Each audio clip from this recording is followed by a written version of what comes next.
मेरे बेटे की शादी मैंने मुश्किल से की।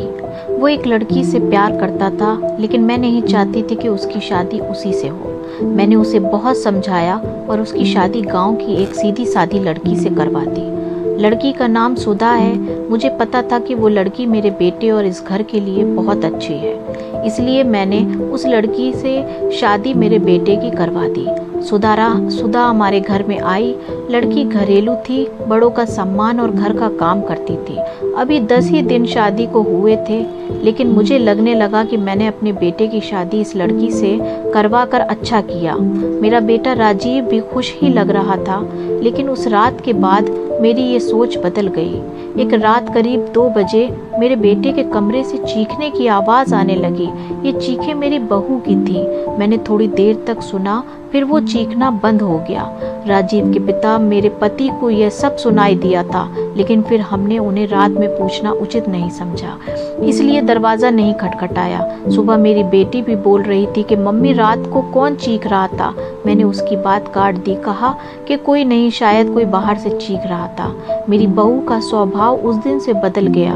वो चुप थी सारा दिन। मैंने सोचा शायद पति पत्नी के बीच की कोई बात होगी, इसलिए मैंने कुछ पूछा नहीं। अगली रात फिर 2 बजे वही हुआ। मेरे बेटे के कमरे से फिर चीखने और रोने की आवाज़ आने लगी।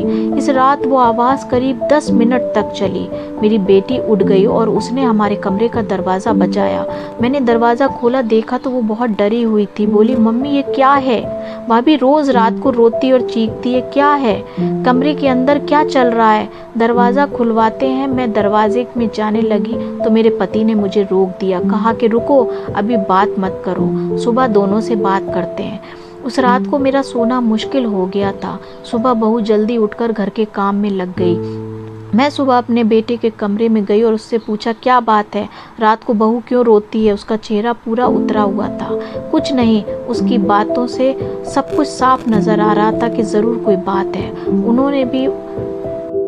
मैंने मेरी बहू से पूछा, वो कुछ काम कर रही थी। उसको देखकर ही ऐसा लग रहा था कि जैसे रात में ठीक से सोई नहीं है। आंखें साफ बता रही थी। मैंने उसे पूछा, क्या हुआ? तुम रात को रो क्यों रही थी? वो बोली, रो रही थी? कब? नहीं, मैं तो सो रही थी और मुझे तो कोई आवाज़ नहीं आई। आप क्या बात कर रही हैं? उस कमरे में ऐसा क्या हो रहा था? ये बात या तो मेरी बहू जानती थी या बेटा।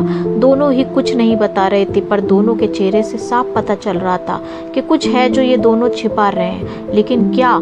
अब जब भी रात आती मुझे नींद नहीं आती, क्योंकि आधी रात को फिर वही होता, बहू जोर से चीखती और रोती। मेरे मन में कई सवाल थे, क्या होता है उस कमरे में? फिर एक रात करीब 2 बजे मेरे घर में वो हुआ जो मैंने सोचा भी नहीं था। मेरी बहू रात को कमरे से बाहर आ गई। उसके कपड़े कहीं भी जा रहे थे, उसको कुछ होश नहीं था, बाल खुले थे और वो घर के चौक में आकर बैठ गई। जोर से चीखने और रोने लगी। हम सभी घर वाले बाहर आ गए। मेरा बेटा भी कमरे से डरा हुआ बाहर आया। बहू की ऐसी हालत देखकर हम सभी डर गए। मैंने बेटे से पूछा, ये क्या है? वो बोला, बस माँ देख लो, ये रोज रात 2 बजे ऐसे ही करती है। मैं आप लोगों को क्या बताता, सुबह जब उसे पूछता हूँ तो उसे कुछ याद ही नहीं रहता। बोलती है मैंने तो कुछ नहीं किया। बहू जब थोड़ी देर बाद शांत हुई तो मेरा बेटा उसे कमरे में ले गया और सुला दिया। मैं सोच रही थी कि ये क्या है। मैंने मेरे बेटे की कहीं जिंदगी तो खराब नहीं कर दी। मैं उसकी माँ से सुबह बात करूंगी। मेरा बेटा उसे कुछ बहाना करके उसके घर छोड़ आया। मैंने उसकी माँ से बात की। उसकी माँ ने कहा कि ये क्या बोल रहे हैं, हमारी बेटी बिल्कुल ऐसा नहीं करती। मैंने जो सोचकर राजीव की शादी उससे की थी वैसा हो नहीं रहा। बहू को छोड़े अब 20 दिन हो चुके थे। इस दौरान उसके घर से फ़ोन आता रहा, लेकिन मैं टालती रही। मेरा बेटा भी कह रहा था, कहीं उसने मेरी जान ले ली तो क्या करोगी? मैंने उस पर फिर ज़्यादा दबाव नहीं डाला, पर मैं अपने आप को कोस रही थी कि मैंने अपने बेटे की शादी उस लड़की से क्यों करवा दी। अब मेरे घर में कोई नहीं चाहता था कि वो वापस आए। इन्हीं सब बातों में 3 महीने निकल गए। फिर एक दिन अचानक ही मेरी बहू अपने सामान के साथ वापस मेरे घर आ गई। वो आते ही मुझसे कहती है, माँ जी मैं जानती हूँ कि आप मेरे बारे में क्या सोच रही हैं, लेकिन सच क्या है ये आपको पता नहीं। उसकी बातों से मुझे लगा कि कुछ है जो वो बताना चाहती है। मेरा बेटा घर आया और उसे देखकर गुस्सा हो गया। कहा, ये यहाँ वापस क्यों आ गई? अब यहाँ इस घर में नहीं रह सकती, मैं जा रहा हूँ। मेरी बहू ने उसी समय कहा, क्यों?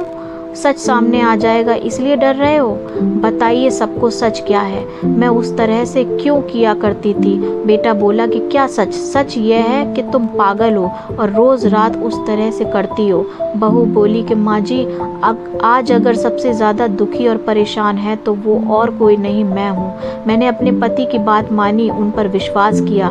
मैंने कहा तुम क्या कहना चाहती हो? फिर मेरी बहू ने जो बताया उसे सुनकर मेरे पैरों तले ज़मीन खिसक गई। वो बोली कि आपके बेटे ने मुझे पहली रात से नाटक करने को कहा था, लेकिन मैंने नहीं माना।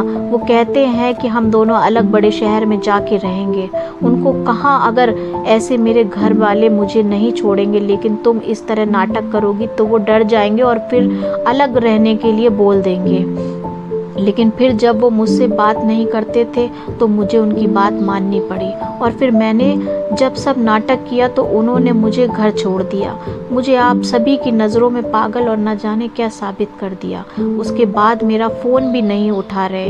मैं उनका वहाँ मेरे घर इंतज़ार कर रही, लेकिन वो नहीं आए। मैं समझ गई कि उन्होंने मुझे बेवकूफ़ बनाया है, मुझसे झूठ बोला है या मुझे अपनी ज़िंदगी से भगाना चाहते थे। मैं इस बात को समझ गई। अब मैं खुद ही इनसे दूर चली जाऊंगी, लेकिन मैं चाहती थी कि सच आप सभी के सामने आ जाए। मुझे बहू की बातों पर पूरा विश्वास हो गया था।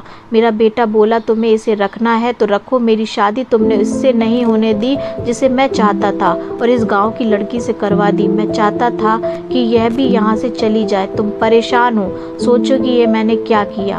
अब भी मैं इसे अपनी पत्नी नहीं मानता। मैंने मेरे बेटे को कहा कि बेटा तुझे इस घर में रहना है या नहीं रहना, इसका फैसला तू कर ले। मेरी बहू इस घर में ही रहेगी और जो इसे इसका हक और इज्जत नहीं देगा वो इस घर में नहीं रह सकता।